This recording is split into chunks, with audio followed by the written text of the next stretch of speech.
Hello everyone and welcome to the channel. आज के इस वीडियो में हम class 8th social science history का अपना चैप्टर नंबर 11 कंटिन्यू करने वाले हैं। इससे पहले हमने इस चैप्टर के 3 पार्ट्स पढ़ लिए हैं, जिसमें हम काफ़ी सारे टॉपिक्स कवर कर चुके हैं और ये हमारा 4th पार्ट है। This is the 4th part 4 this is right. तो आज के इस वीडियो में हम अपना अगला टॉपिक स्टार्ट करने वाले हैं। The chapter is the national movement first phase. ठीक है, नेशनल मूवमेंट फर्स्ट फेज जो कि हिस्ट्री का चैप्टर नंबर 11 है। It is chapter number 11 of history. तो आज हम अपना टॉपिक स्टार्ट करेंगे द मॉडरेट फेज। हमारा आज का टॉपिक है द मॉडरेट फेज। और इससे पहले हमने इस चैप्टर के इससे पिछले टॉपिक्स हमने सारे कर लिए हैं कवर। ठीक है, मॉडरेट फेज से पहले के जो भी टॉपिक्स थे वो हम अपने कंप्लीट कर चुके हैं। पेज नंबर 81 पर मॉडरेट फेज टॉपिक है और अब हम इसको स्टार्ट करेंगे।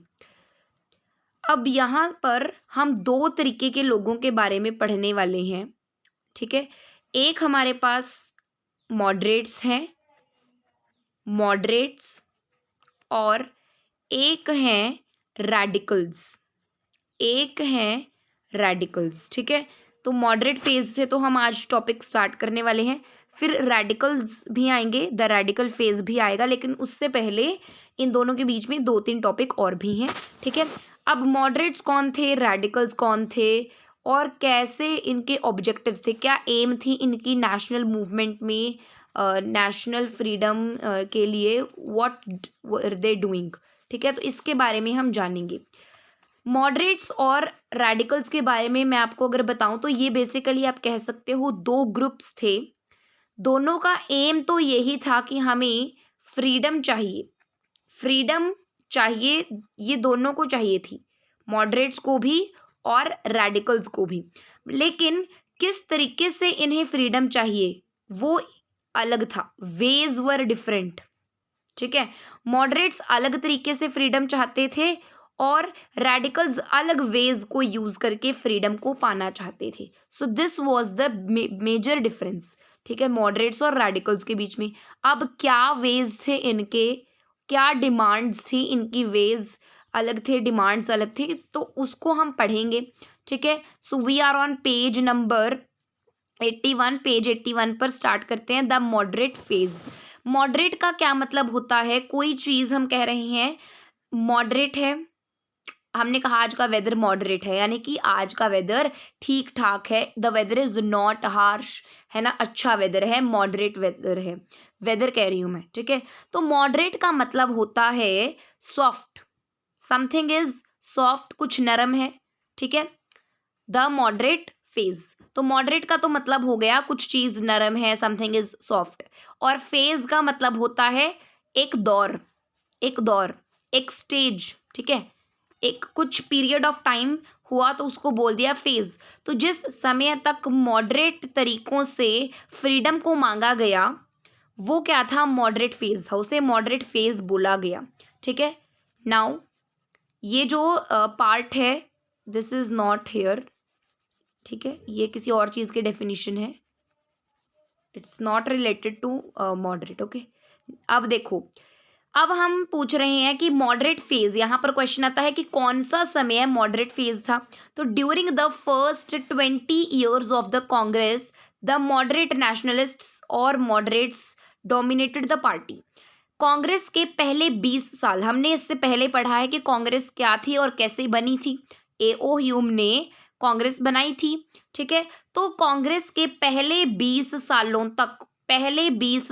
तक एक ग्रुप ऑफ नेशनलिस्ट्स जो था वो पार्टी को डोमिनेट कर रहा था। डोमिनेट करने का मतलब होता है पार्टी को वो हैंडल कर रहे थे, पार्टी को वो चला रहे थे। पार्टी कौन सी, जो उनकी मतलब कि फ्रीडम के लिए जो उन्होंने सभी ने एकजुट होकर जो ग्रुप बनाया था, दैट वन। ठीक है, सो डोमिनेटेड मतलब कि रूल करना, क्लियर है। तो कांग्रेस के पहले 20 सालों तक एक ग्रुप जो था डोमिनेट कर रहा था पार्टी को, उस ग्रुप को मॉडरेट नेशनलिस्ट्स बोला जाता है या सिंपली मॉडरेट्स बोला जाता है। दे वर कॉल्ड मॉडरेट नेशनलिस्ट्स और सिंपली एज मॉडरेट्स। ठीक है, मॉडरेट नेशनलिस्ट्स या मॉडरेट्स उन्हें बोला जाता था। क्लियर है, ये उनके नाम हो गए। अब कौन थे ये मॉडरेट्स? ठीक है, मॉडरेट्स में कौन थे और क्या तरीके थे? मॉडरेट यानी कि जैसे मैंने आपको बताया सॉफ्ट। तो मॉडरेट्स फ्रीडम को गेन करना चाहते थे, परंतु इनके तरीके थे सॉफ्ट तरीके। मतलब कि ये आराम से फ्रीडम को गेन करना चाहते थे सॉफ्ट तरीकों से और नरम तरीकों को यूज करके। ठीक है ना, they did not wanted radical तरीके वो नहीं चाहते थे। सुरेंद्र नाथ बैनर्जी, अब देखो नाम आपको याद करने पड़ेंगे क्योंकि यहाँ से पता कैसे क्वेश्चंस बन सकते हैं। जैसे आपको क्या कह सकते हैं, क्वेश्चन यहाँ से ऐसे बन सकता है फॉर एग्जाम्पल एग्जाम में कि आपको 4 लीडर्स के नाम दे दिए और आपको बोला कि which of these is moderate. ठीक है, इस तरीके से क्वेश्चन बन सकता है। तो आपको ये क्वेश्चन पूछ लिया और फिर आपको 4 ऑप्शंस दे दिए, फिर आपको 4 ऑप्शंस दे दिए गए। ठीक है ना, इस तरीके से 4 लीडर्स के नाम दे दिए गए, तो उन चारों में से आपको बताना है कि कौन से जो लीडर थे वो मॉडरेट लीडर थे या सिमिलरली रेडिकल्स के उसमें भी ऐसा आ सकता है। तो आपको नेम्स याद करने पड़ेंगे, कौन कौन है देखते हैं। चलो लेट अस सी। सुरेंद्र नाथ बैनर्जी, दिनशो वाचा, फिरोज शाह मेहता एंड गोपाल कृष्ण गोखले। ठीक है, ये कुछ इंपॉर्टेंट मॉडरेट लीडर्स थे। सुरेंद्र नाथ बैनर्जी जिनके बारे में हम पहले भी पढ़ के आए हैं। सुरेंद्र नाथ बैनर्जी ने पहली फर्स्ट ऑल इंडिया एसोसिएशन बनाई थी। ठीक है, जब हमने पिछला टॉपिक पढ़ा था फॉर्मेशन ऑफ पॉलिटिकल एसोसिएशंस, तो उसमें हमने पढ़ा था कि पहली जो ऑल इंडिया एसोसिएशन थी वो सुरेंद्र नाथ बैनर्जी ने बनाई थी। पहली कॉन्फ्रेंस इन्होंने करवाई थी सुरेंद्र नाथ बैनर्जी ने। ठीक है, दिनशो वाचा, तो जो 72 डेलीगेट्स थे जिन्होंने कांग्रेस के पहले सेशन को अटेंड किया था, उसमें उसके अंदर फिरोज शाह मेहता भी थे। ठीक है, उसके अंदर दिनशो वाचा भी थे। राइट, और क्लियर है। सो अब नेक्स्ट है कि they were moderate in their objectives and methods. अब उन्हें मॉडरेट्स क्यों बोला गया, उन्हें मॉडरेट्स क्यों बोला जाता है? वो अपने तरीकों में और अपने ऑब्जेक्टिव्स में मॉडरेट थी। ठीक है, आज़ादी को पाने के लिए उनका जो ऑब्जेक्टिव था, जो उद्देश्य थे, वो मॉडरेट थे और उनके जो तरीके थे उस एम को गेन करने के तरीके जो थे, ऑब्जेक्टिव्स को पूरा करने के तरीके, वो भी उनके मॉडरेट थे। दे वर ऑल्सो मॉडरेट, इस वजह से उन्हें मॉडरेट्स बोला जाता है। ठीक है, दे यानी कि जो मॉडरेट्स थे वो किस चीज में विश्वास रखते थे, किस चीज में अपना बिलीव रखते थे। ठीक है, नेक्स्ट पेज पर आ गया है। They believed in constitutional methods and in methods of persuasion. वो कॉन्स्टिट्यूशनल मेथड्स और परसुएशन के मेथड्स में विश्वास रखते थे। परसुएशन का मतलब होता है समझाना बुझाना। उनका ऐसा मानना था मॉडरेट्स का कि हम समझाकर, ब्रिटिशर्स को समझाकर उनके आगे अपनी नीड्स को पेश करके हम फ्रीडम को गेन करेंगे। ऐसा कौन कहते थे? ऐसा कहते थे मॉडरेट्स। तो उनके तरीके थे कॉन्स्टिट्यूशनल और परसुएशन वाले, यानी कि समझाने बुझाने वाले, ये उनके तरीके थे। They regularly sent petitions and resolutions to the government. ठीक है, पेटिशंस क्या होते हैं? Request letter. पेटिशंस होते हैं रिक्वेस्ट लेटर और रेजोल्यूशंस का मतलब होता है, the meaning of resolutions is प्रस्ताव। तो जो मॉडरेट्स थे वो लगातार नहीं, अक्सर, रेगुलरली मतलब कि फ्रीक्वेंटली गवर्नमेंट को, ब्रिटिश गवर्नमेंट को पेटिशंस भेजते थे, रिक्वेस्ट लेटर्स भेजते थे और कुछ प्रस्ताव गवर्नमेंट के सामने वो पेश करते थे, जिसके अंदर वो गवर्नमेंट के सामने अपनी डिमांड्स रखते थे, आस्किंग फॉर, कौन कौन सी उनकी डिमांड्स थी, let us now read these demands, ठीक है। And these are important. यहाँ से क्वेश्चन बन सकता है that what were the demands of moderates, moderates की क्या डिमांड्स थी, यहाँ से ये क्वेश्चन बन सकता है, तो आपको ये याद करने पड़ेंगे सभी, ठीक है। लॉन्ग क्वेश्चंस इस तरीके के बन सकते हैं। What were the demands of moderates, ठीक है। Freedom of speech and expression, moderates ने क्या मांगी, स्पीच की, बोलने की और एक्सप्रेस करने की, अपने आप को आज़ादी मांगी कि हमें बोलने का, एक्सप्रेस करने का फ्रीडम चाहिए। एक्सपेंशन ऑफ वेलफेयर प्रोग्राम्स, जो मॉडरेट्स थे उन्होंने ऐसा बोला कि जो वेलफेयर प्रोग्राम्स हैं, जो कल्याण, जो लोगों का, सोसाइटी का सेफ्टी हो, सोसाइटी का कल्याण हो, सोसाइटी का विकास हो, तो उसके जो प्रोग्राम्स हैं, वेलफेयर प्रोग्राम्स जो हैं, उनको एक्सपैंड किया जाना चाहिए, यानी कि उन्हें और ज़्यादा स्प्रेड किया जाना चाहिए। प्रमोशन ऑफ एजुकेशन, उन्होंने बोला कि एजुकेशन को प्रमोट किया जाना चाहिए, किन्होंने बोला, मॉडरेट्स ने। नेक्स्ट, ये 3 डिमांड्स हो गई। उनकी चौथी डिमांड क्या थी कि recruitment of Indians to high posts in the administration. Recruitment का मतलब होता है भर्ती करना। हम कहते हैं कि जॉब में किसी की भर्ती हो गई, यानी कि the person is recruited. Recruitment का मतलब होता है भर्ती होना। तो जो मॉडरेट्स थे उन्होंने कहा कि इंडियंस की एडमिनिस्ट्रेशन में, जो एडमिनिस्ट्रेशन सिस्टम है उसमें हाई पोस्ट्स में क्या होनी चाहिए, रिक्रूटमेंट, यानी कि भर्ती हो जानी चाहिए, ठीक है। ये उनकी डिमांड्स थी और इन डिमांड्स को वो कैसे मांगा करते थे, रेजोल्यूशंस और पिटिशन लेटर्स के थ्रू, ठीक है, पिटिशंस के थ्रू। नेक्स्ट, 5वीं demand, more powers for the legislative councils and more Indian members in these councils. जो मॉडरेट्स, उन्होंने बोला कि लेजिस्लेटिव काउंसिल, विधान परिषद को और ज़्यादा पावर मिलनी चाहिए और इसके अंदर ज़्यादा इंडियन मेंबर्स होने चाहिए, काउंसिल्स के अंदर इंडियन मेंबर्स और ज़्यादा होने चाहिए। Next is holding the civil service examination, holding the civil service examination in India and not only England. तो ऐसा कहा मॉडरेट्स ने कि जो सिविल सर्विस के एग्जामिनेशंस होते हैं, आज के टाइम पर भी कंडक्ट होते हैं इंडिया में, ठीक है, तो उस टाइम पर सिविल सर्विस के जो एग्जामिनेशंस थे वो सिर्फ इंग्लैंड में कंडक्ट करवाए जाते थे ब्रिटिशर्स के द्वारा, ठीक है। लेकिन मॉडरेट्स ने ये डिमांड रखी कि ये जो सिविल सर्विस के एग्जामिनेशंस हैं ये इंडिया में भी कंडक्ट करवाए जाने चाहिए, ठीक है।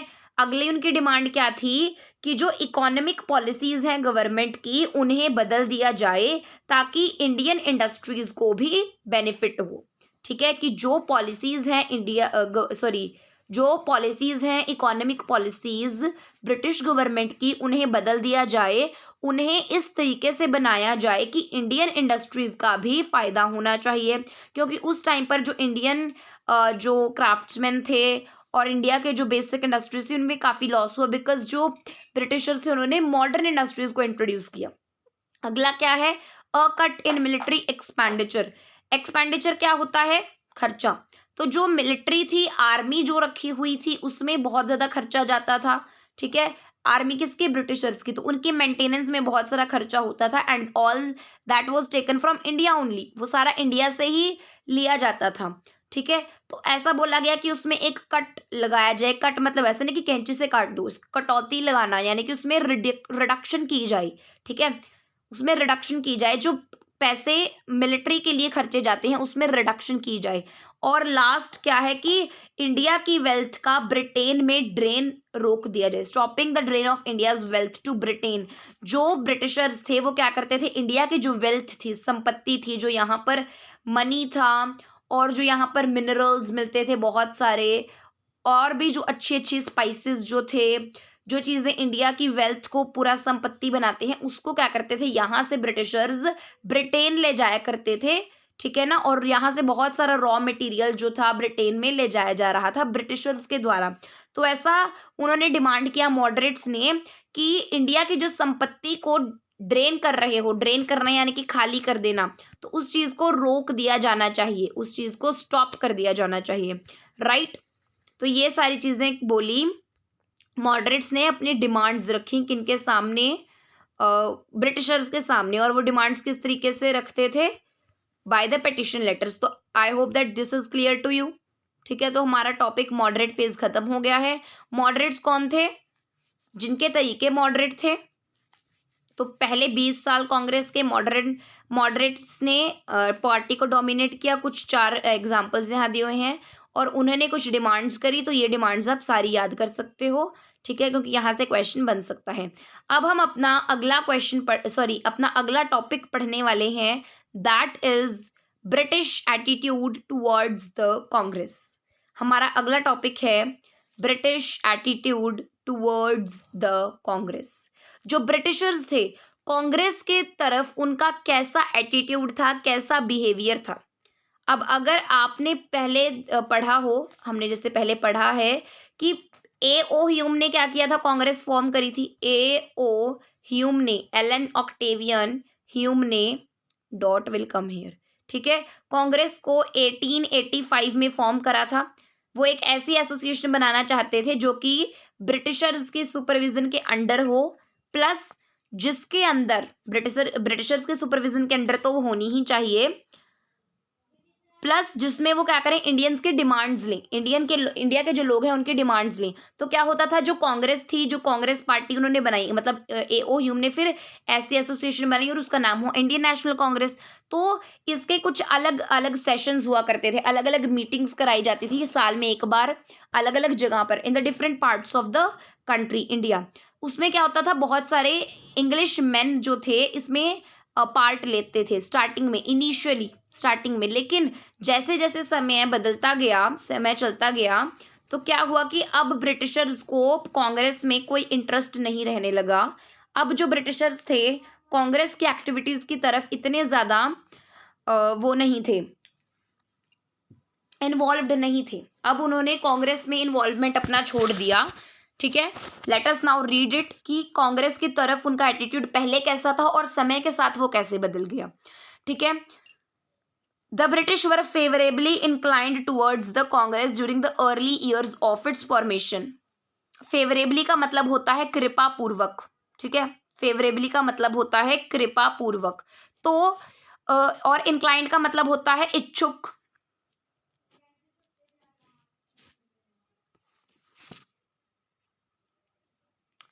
इंक्लाइंड बेसिकली मतलब कि उसकी तरफ वो अट्रैक्टेड थे, उसकी तरफ वो इंटरेस्टेड थे। ठीक है ना, इंटरेस्टेड थे वो।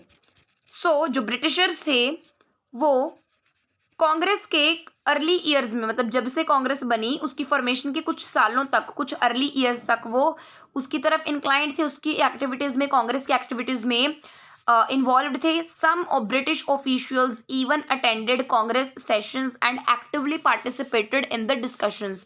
कुछ ब्रिटिश ऑफिशियल्स जो थे वो कांग्रेस के सेशंस में, कांग्रेस के जो सेशंस होते थे उसको अटेंड भी करते थे, और जो कांग्रेस की डिस्कशंस होती थी उसमें एक्टिवली पार्टिसिपेट भी करते थे। देखो, पार्टिसिपेट करते थे लेकिन एक्टिवली पार्टिसिपेट करते थे, मतलब उसकी तरफ ध्यान देते थे। लेकिन जैसे लेकिन कुछ समय बाद जो ब्रिटिशर्स थे उसकी तरफ, यानी कि कांग्रेस की तरफ हॉस्टाइल हो गई।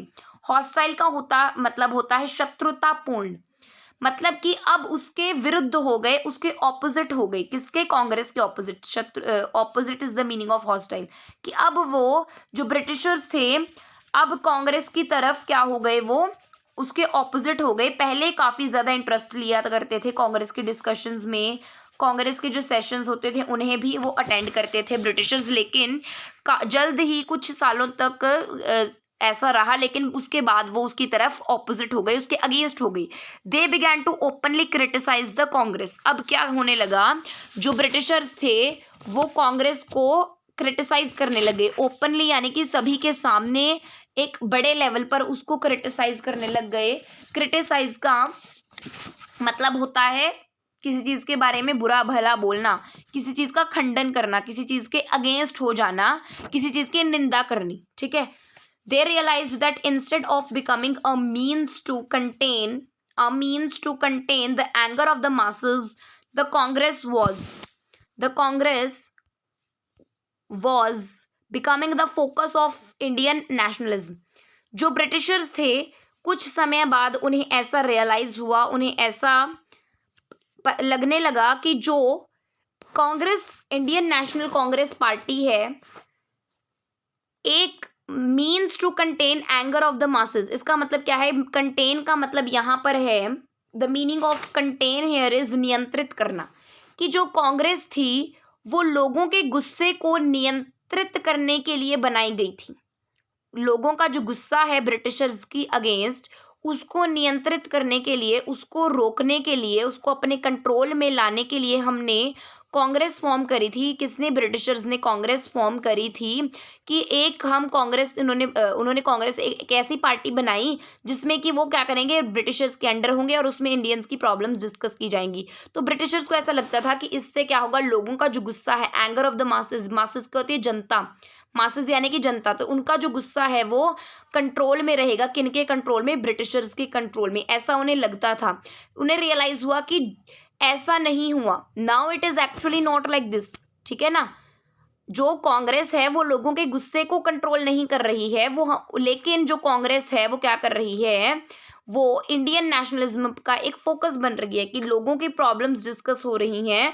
लोग आपस में जब कांग्रेस के सेशंस अटेंड करते हैं और जब वो मतलब हमारी इन्वॉल्वमेंट उसमें देखते हैं, so the people are becoming more national attracted towards the nationalism. लोगों की नेशनलिज्म ज़्यादा बढ़ रही है उसकी वजह से, ठीक है ना। तो जब उन्हें ऐसा रियलाइज हुआ कि लोगों का गुस्सा इससे कम नहीं हो रहा है, बल्कि उनके अंदर आज़ादी की, कांग्रेस की फॉर्मेशन की वजह से उनके अंदर आज़ादी की इच्छा और ज़्यादा बढ़ने लगी है, तो उस समय क्या हुआ, ब्रिटिशर्स ने अपना जो ध्यान था वो कांग्रेस की तरफ से हटा लिया, उसे इग्नोर कर दिया गया।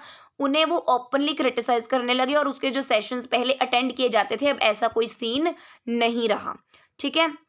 अब यहाँ पर एक पिक्चर है, तो हमने पहले क्या पढ़ा है कि जो कांग्रेस का पहला सेशन था उसमें 72 डेलीगेट्स ने क्या किया था, पार्टिसिपेट किया था, अटेंड किया था इसको। डेलीगेट्स कौन से होते हैं? ऐसे रिप्रेजेंटेटिव्स जो कॉन्फ्रेंस अटेंड करते हैं, उन्हें हम डेलीगेट्स बोलते हैं, ठीक है। तो पहला कांग्रेस सेशन जो कि बॉम्बे में हुआ था, गोकुलदास तेजपाल संस्कृत कॉलेज में, गोकुलदास तेजपाल संस्कृत कॉलेज में 1885 में हुआ था, जिसमें कि कुछ डेलीगेट्स ने, कितने डेलीगेट्स ने, 72 डेलीगेट्स ने पार्टिसिपेट किया था, उसको अटेंड किया था। तो ये उन डेलीगेट्स की पिक्चर है, ठीक है। इसमें आप देख सकते हो, आपको कुछ इंडिया के डेलीगेट्स तो मिलेंगे ही, प्लस ब्रिटिश ऑफिशियल्स भी मिलेंगे, क्योंकि ब्रिटिश ऑफिशियल्स ने भी क्या किया था, इसे अटेंड किया था। So you will find all of them 72 delegates और ब्रिटिश ऑफिशियल्स भी, जिन्होंने कि पहले कांग्रेस सेशन को अटेंड किया था। तो पिक्चर बेस्ड क्वेश्चन में आपको ये पिक्चर पूछी जा सकती है कि आइडेंटिफाई करो कि ये पिक्चर किस चीज़ को बताती है। फिर ठीक है ना, फिर ये भी पूछा जा सकता है कि पहला कांग्रेस सेशन कहाँ हुआ था, किस टाइम हुआ था और कितने डेलीगेट्स ने उसको अटेंड किया था। तो ये बेसिक क्वेश्चंस है, पिक्चर बेस्ड क्वेश्चन में पूछे जा सकते हैं, ठीक है। Now as I told you in the starting कि हम मॉडरेट फेज के बाद हम रेडिकल फेज भी पढ़ेंगे। तो अब हमारा जो अगला टॉपिक है that is the radical phase, ठीक है, द रेडिकल फेज। अब रेडिकल्स कौन थे?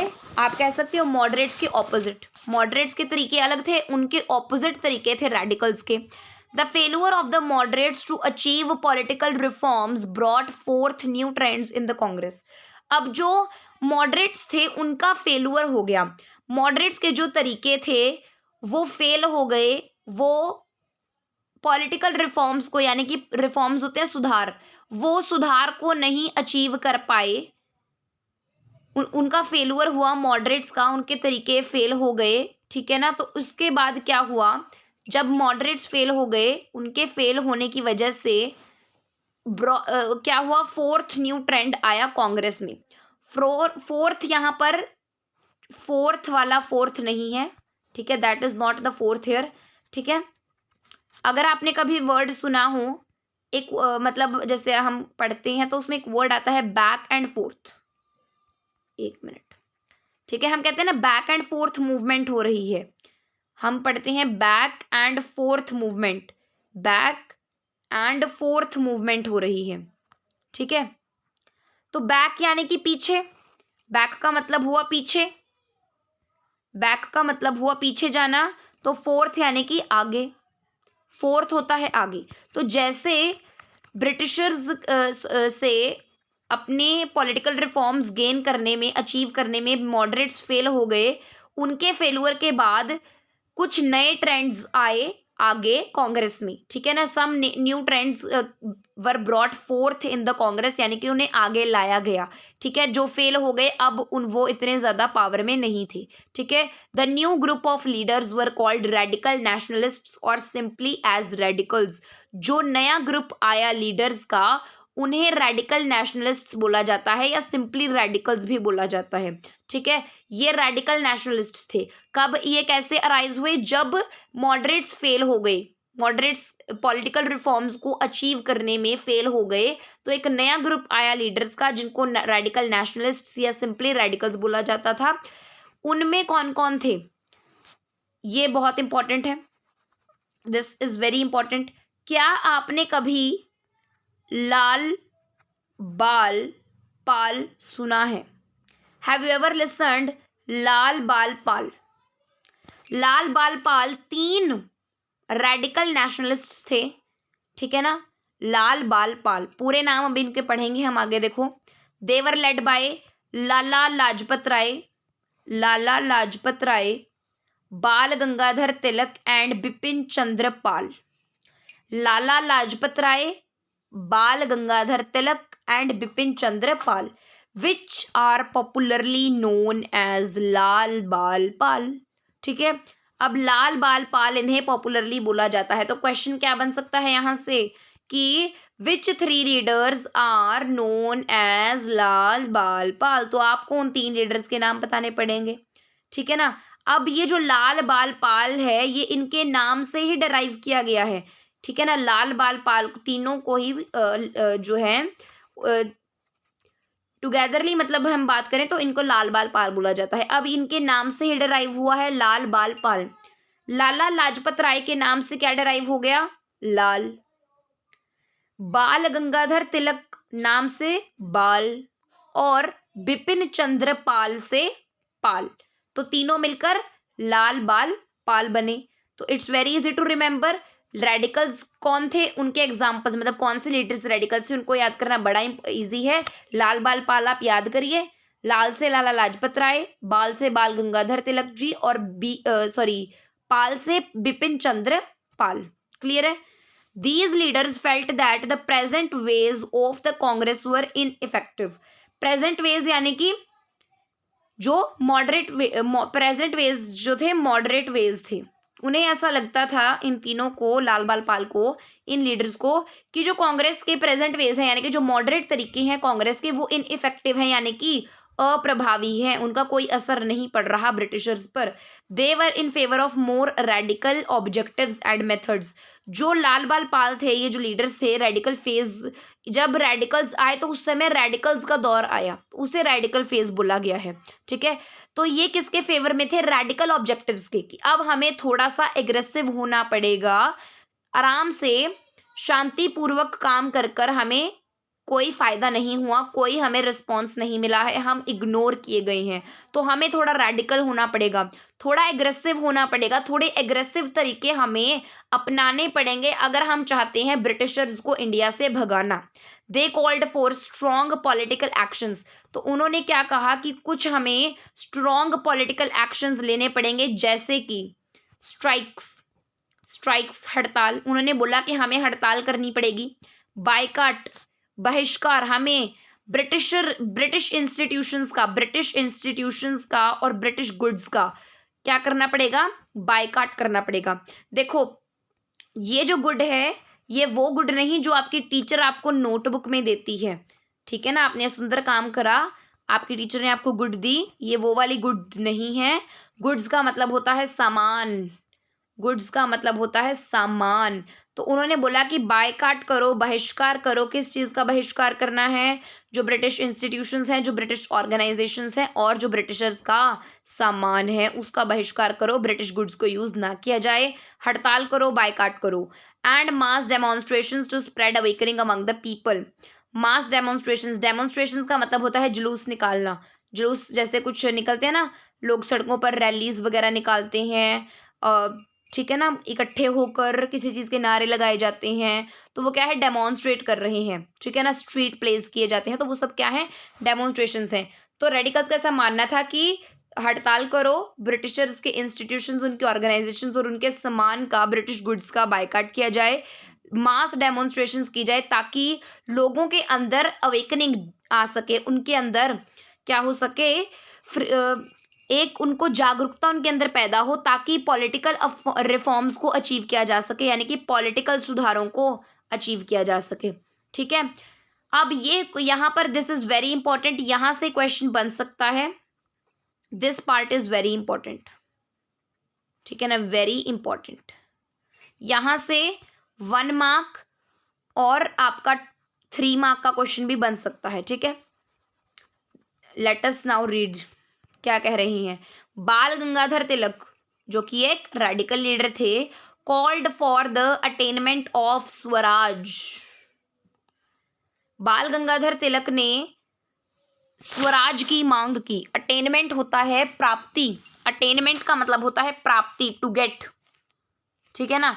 जो बाल गंगाधर तिलक थे, उन्होंने स्वराज की मांग की और उन्होंने बोला, दिस इज वेरी इंपॉर्टेंट, ये जो कोटेशन है, ये जो क्वोटिंग है, this is very important one, ठीक है ना, this is very important quotation.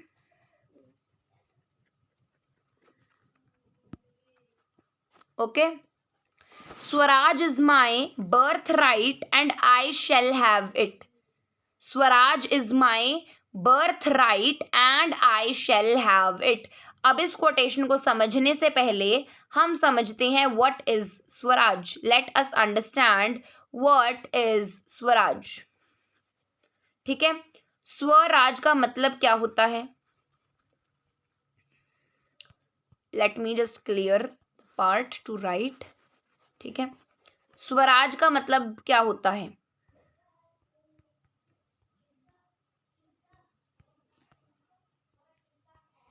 देखो, स्व प्लस राज, इस तरीके से, मतलब ये जो शब्द है, दो हम कह सकते हैं, इसको हम ब्रेक डाउन कर सकते हैं 2 पार्ट्स में।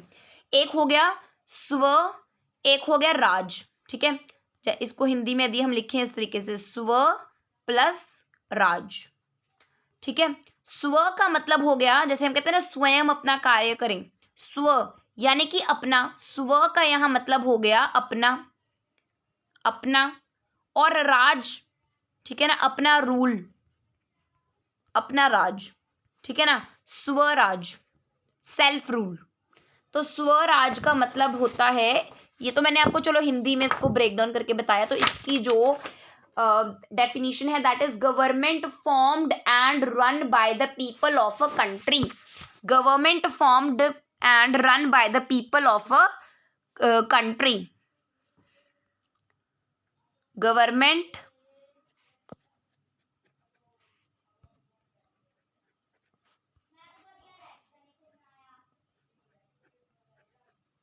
government formed and run by the people of a country, people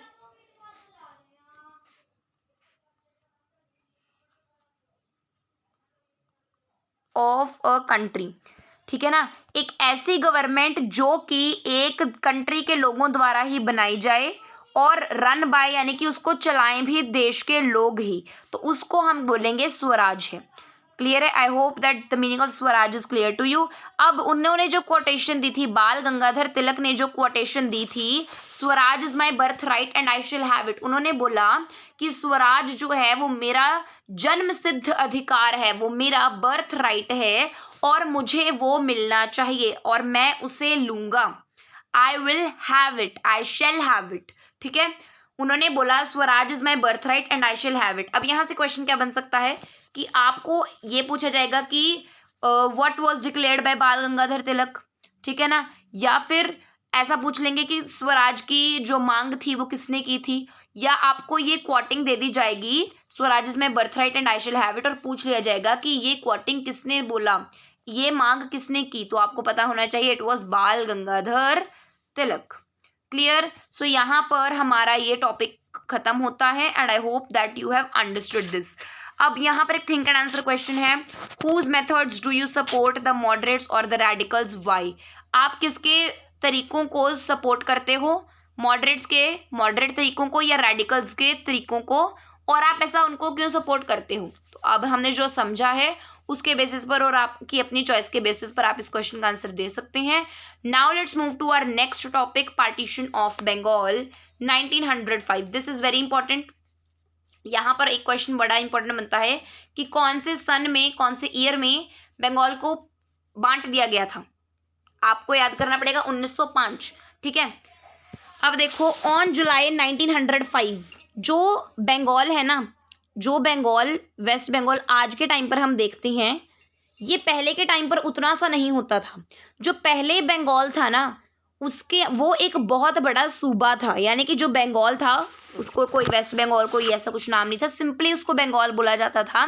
और उसके अंदर बहुत सारी स्टेट्स थी जो आज के टाइम पर अलग अलग हैं। ठीक है ना? कौन कौन सी थी? उसके अंदर आज के टाइम का, प्रेजेंट डे का, वेस्ट बंगाल, बिहार, झारखंड, ओडिशा, बांग्लादेश, ये सारे थे। ठीक है ना? जो बांग्लादेश एक पूरी कंट्री है, ओडिशा, झारखंड, बिहार, वेस्ट बंगाल, जो आज के टाइम पर 4 अलग अलग स्टेट्स हैं, और एक पूरी कंट्री इंडिया की आज के टाइम की 4 स्टेट्स और एक कंट्री बांग्लादेश, ये पांचों मिलकर उस टाइम पर 1905 के समय तक एक पूरा सूबा बनाते थे जिसको टुगेदरली बंगाल बोला जाता था। परंतु ब्रिटिशर्स के द्वारा इसको जो बंगाल था उसको पार्टीशन उसकी कर दी गई थी, उसे बांट दिया गया था। ठीक है ना? अब किसने बांटा था, क्यों बांटा था, वो हम इसमें पढ़ेंगे। On 19 July 1905, this is very important, इस डेट को याद कर लेना, स्टार मार्क दिस। ठीक है, इसको स्टार मार्क कर लो, star mark that point. The viceroy Lord Curzon, viceroy जैसे हमने पहले भी पढ़े हैं, वाइस रॉय पहले हमने पढ़े हैं लॉर्ड लिटन। ठीक है, फिर एक हमने retired British official A.O. Hume पढ़े थे, उनके बारे में पढ़ा था। अब हम पढ़ रहे हैं लॉर्ड कर्जन के बारे में, वाइस रॉय लॉर्ड कर्जन। कौन रिस्पॉन्सिबल था बंगाल के पार्टीशन के लिए? Vice Roy Lord Curzon. ठीक है, 19 जुलाई 1905 के समय लॉर्ड कर्जन वाइस रॉय ने क्या करा, एक ऑर्डर इशू कर दिया, और उस ऑर्डर में उन्होंने क्या बोला कि बंगाल का जो सूबा है, जो प्रोविंस है, उसको डिवाइड कर दिया जाएगा। बंगाल को डिवाइड कर दिया जाएगा। बंगाल की पार्टीशन, पार्टीशन क्या होता है? पार्ट्स बना देने, पार्ट्स बना देने यानी कि बांट देना, स्प्लिट कर देना, दैट मीन्स पार्टीशन।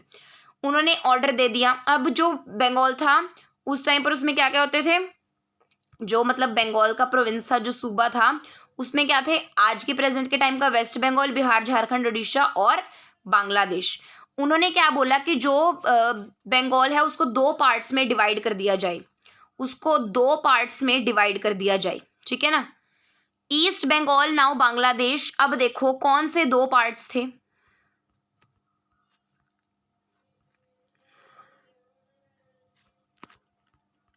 पूरा का मैं यहाँ पे थोड़ा सा आपको उसको लिखकर बता देती हूँ उस चीज को, राइट? एक मिनट,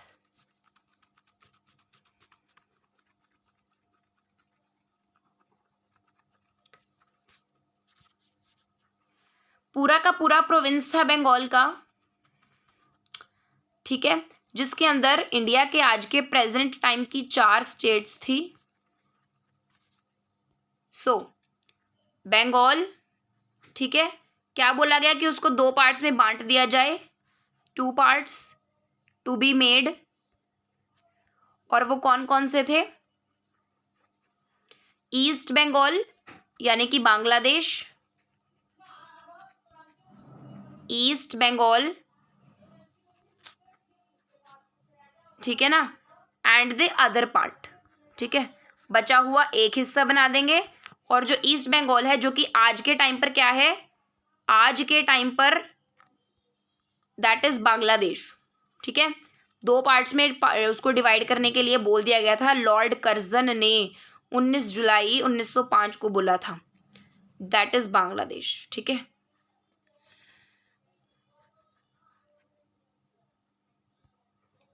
ठीक है, क्लियर है? कि उसको 2 पार्ट्स में बंगाल को डिवाइड करने के लिए बोल दिया गया था। बचा हुआ हिस्सा एक हो जाएगा और एक हो जाएगा ईस्ट बंगाल। ओके।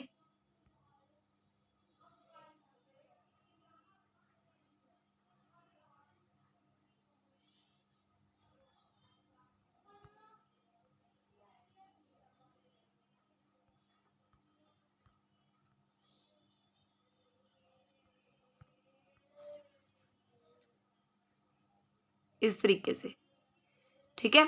बंगाल को 2 हिस्सों में बांट दिया गया।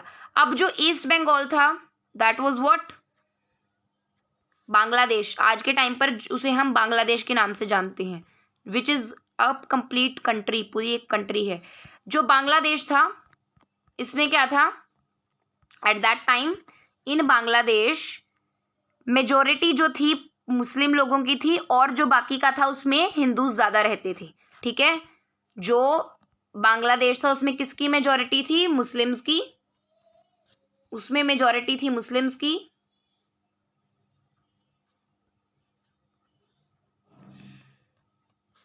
और जो बाकी का हिस्सा था उसके अंदर मेजोरिटी थी,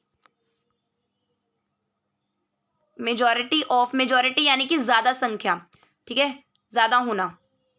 और in the other part the majority was of Hindus की। तो यहां पर कारण पूछा जा सकता है कि क्यों बांट दिया गया था प्रोविंस को, व्हाई वाज इट डिवाइडेड, ठीक है, उसे क्यों बांट दिया गया, ताकि हिंदूज को मुस्लिम्स को अलग किया जा सके, so that they can be separated, उन्हें बांट दिया जा सके। क्योंकि अब क्या था, नेशनलिज्म जागने की वजह से सब इकट्ठे हो रहे थे। तो जो ब्रिटिशर्स थे they could not tolerate this, तो वो बहुत सारी चीजें करते रहते थे उन्हें अलग करने के लिए। तो this was partition of Bengal was one of those steps that were taken by the Britishers to separate the Indians. तो ऐसा बोला गया कि 2 पार्ट्स में बंगाल के प्रोविंस को डिवाइड कर दीजिए, एक हिस्सा बन जाएगा वो हिस्सा जिसमें कि मुस्लिम की ज़्यादा पॉपुलेशन है, मेजॉरिटी यानी कि अधिक संख्या होना, ठीक है, और जिसको हम आज के टाइम पर क्या कहते हैं, बांग्लादेश। ईस्ट बंगाल बना दिया कि ठीक है, अब वो एक पूरी कंट्री है जहां पर मुस्लिम्स की मेजॉरिटी थी उस टाइम पर, उसको बाकी बंगाल से अलग कर दिया गया। और जो बाकी पार्ट था बंगाल का उसमें हिंदूज की ज़्यादा परसेंटेज थी। The reason given for the partition was that, अब एक्चुअल जो रीज़न था ब्रिटिशर्स ने, एक्चुअल रीज़न तो यही था कि वो क्या करना चाहते थे, इंडियंस को अलग करना चाहते थे, इंडिया के लोगों को ही अलग करना चाहते थे। अब वो धर्म के नाम पर लोगों को अलग कर रहे थे, हिंदूज और मुस्लिम्स को उन्होंने अलग कर दिया था। पर लोगों को उन्होंने गलत रीजन दिया, लोगों को झूठ बोला कि उन्होंने रीजन दिया लोगों को कि हमने बंगाल को इसलिए डिवाइड कर दिया है क्योंकि बंगाल जो है बहुत ज़्यादा बड़ा है और इसको डिवाइड करके हम इसको सही तरीके से क्या कर पाएंगे, इसको एडमिनिस्ट्रेट कर पाएंगे। यानी कि अब बंगाल बहुत ज़्यादा बड़ा है तो इसको हैंडल करना हमारे लिए मुश्किल है। तो अगर हम उसके पार्टीशन कर देंगे तो क्या होगा, हमारे लिए उस पर रूल करना, उसको संभालना एफिशिएंट हो जाएगा। एफिशिएंट होता है कुशलता से, आसानी से हम क्या कर पाएंगे, बंगाल को संभाल पाएंगे। This was the wrong reason, जो उन्होंने झूठा रीजन हमें दिया था। But the real reason for the partition however was different, असली जो कारण था वो अलग था। The national movement in Bengal was, जो बंगाल में नेशनल मूवमेंट थी, now we are moving on to the next page, ठीक है। उस पर पहले तो मैप आ रहा है बट उसके बाद नेक्स्ट ठीक है, वॉज वेरी स्ट्रॉन्ग। जो बंगाल में नेशनल मूवमेंट थी वो बहुत ज़्यादा स्ट्रॉन्ग थी। The partition was a deliberate attempt to weaken it by sowing seeds of disunity between Hindus and Muslim. ये जो पार्टीशन थी ये एक डेलिबरेट अटेम्प्ट था, डेलिबरेट यानी कि जानबूझकर किया हुआ था, उन्होंने जानबूझकर पार्टीशन करी थी। और वो बीज रहे थे, बीज, सोइंग द सीड्स, सोइंग मतलब कि बुआई करना, उन्होंने बीज दिए डिसयूनिटी के, यानी कि पहले लोग यूनाइटेड थे, ब्रिटिशर्स ने सोचा कि हम पार्टीशन कर देंगे, जानबूझकर उन्होंने पार्टीशन कर दी और लोगों के मनों के बीच में डिसयूनिटी, एकता का अभाव पैदा करने के बीज उन्होंने बो दिए कि ऐसा करने से लोगों के क्या अंदर होगा, यूनिटी खत्म हो जाएगी। किनके बीच, हिंदूज और मुस्लिम्स के बीच। वो 2 कम्युनिटीज को आपस में लड़ाना चाहते थे ताकि उनके बीच में जो ये यूनिटी बढ़ रही है, एकता बढ़ रही है, नेशनलिज्म राइज कर रही है, ये वहीं पर दब जाए। ठीक है। The partition of Bengal was widely criticise. अब जो पार्टीशन थी बंगाल की उसको लोगों ने बहुत ज़्यादा उसकी निंदा करी, उसे क्रिटिसाइज करा, क्योंकि लोगों को ये बिल्कुल पसंद नहीं आई। ठीक है। सभी सेक्शंस ऑफ पॉपुलेशन जो थे ऑपोजिशन में खड़े हो गए। सभी लोगों ने इंडिया के इसके लिए इसके अगेंस्ट हो गए, इसकी ऑपोजिशन की कि ये गलत है। Demonstration and public meetings were held throughout Bengal. पूरे बंगाल में इस चीज़ के लिए डेमोन्स्ट्रेशन की गई कि लोगों के अंदर अवेकनेस आए, जागरूकता आए कि ये जो किया है गलत किया है। और पब्लिक मीटिंग्स भी कंडक्ट करवाई गई बंगाल के लोगों के, बंगाल में, कि ये जो किया है गलत किया है, ब्रिटिशर्स ने बंगाल को बांटकर सही नहीं किया। People of all communities tied sacred threads on each others wrist. सभी कम्युनिटीज के लोग जो थे, अलग अलग धर्मों के, अलग अलग कम्युनिटीज के लोगों ने क्या किया, सैक्रेड धागे, पवित्र, सैक्रेड मतलब कि पवित्र, सैक्रेड धागे बांधे एक दूसरे की कलाई पर। रिस्ट होता है कलाई, जैसे हम राखी पर बांधते हैं, राखी कलाई पर बांधते हैं, तो उस इसी तरीके से जो कम्युनिटी थी, जो अलग अलग कम्युनिटीज के लोग थे, उन्होंने क्या करा, एक दूसरे की कलाइयों पर पवित्र धागे बांधे। क्या एक्सप्रेस करने के लिए, उनकी सॉलिडारिटी, एकजुटता को एक्सप्रेस करने के लिए उन्होंने, लोगों ने ये दिखाया, लोगों ने ये कहा कि हम एक दूसरे को धागे बांधेंगे और अपना एकता को और ज़्यादा बढ़ाएंगे, ताकि किसी के भी हमें कोई भी हमें इस तरीके से ना बांट सके। एंड वननेस, ठीक है। The day the partition took effect, 16 अक्टूबर को, मतलब पहले ऑर्डर तो दे दिया गया, फिर 16 अक्टूबर को क्या हुआ, पार्टीशन जो थी प्रैक्टिकल में की गई। Was observed as a day of mourning. उस दिन शोक मनाया गया। उस दिन हर जगह सॉरो थी, सैडनेस थी, ग्रीफ थी, लोग इसके अगेंस्ट थे, लोग बिल्कुल खुश नहीं थे, और वो एक शोक का दिन था उनके लिए कि बंगाल को बांट दिया गया है। उस दिन पूरे प्रोविंस में, पूरे सूबे में बंगाल के कोई भी बिजनेस कंडक्ट नहीं किया गया था। सभी जो दुकानें थी लोगों के, सभी बिजनेस बंद थे। National movement instead of weakening became more organised, radical and mass based. तो ब्रिटिशर्स ने ये करा था कि यहाँ इसको बंगाल को बांट देंगे तो क्या होगा कि लोगों के बीच में नेशनल मूवमेंट जो होगी और जो नेशनलिज्म है वो कम हो जाएगी। लेकिन बंटवारे के बाद नेशनल मूवमेंट जो थी वीक ना होकर ज़्यादा ऑर्गेनाइज्ड हो गई, ज़्यादा रेडिकल हो गई और मास बेस्ड हो गई। लोगों के बीच में पार्टीशन के बाद और ज़्यादा जागरूकता आई। लोग समझ गए कि जानबूझकर पार्टीशन की गई है ताकि हम कभी भी एकजुट ना हो सकें और ब्रिटिशर्स से आज़ादी ना पा सकें। तो इस तरीके से बंगाल की पार्टीशन हुई थी और लोगों के ऊपर बंगाल के पार्टीशन ने नेगेटिव इम्पैक्ट की जगह पॉजिटिव इम्पैक्ट छोड़ दिया था। अब वो और ज़्यादा जो थे रेडिकल हो गए थे कि अब तो हमें आज़ादी पानी ही पानी है। ठीक है। तो अगले जो वीडियो होगी उसके अंदर हम एक ये मैप डिस्कस करने वाले हैं जो कि बहुत इंपॉर्टेंट मैप है। इस चैप्टर में से मैप वर्क ज़्यादातर एग्जाम में पूछा जाता है। और हम अपना अगला टॉपिक स्वदेशी एंड बायकाट, ये इसके आगे के फर्दर टॉपिक्स भी अगली वीडियो में ही देखेंगे। So for today that is all. I hope that you have understood. Thank you for watching. We'll meet in the next video and continue the chapter, the national movement first phase. Right? Thank you.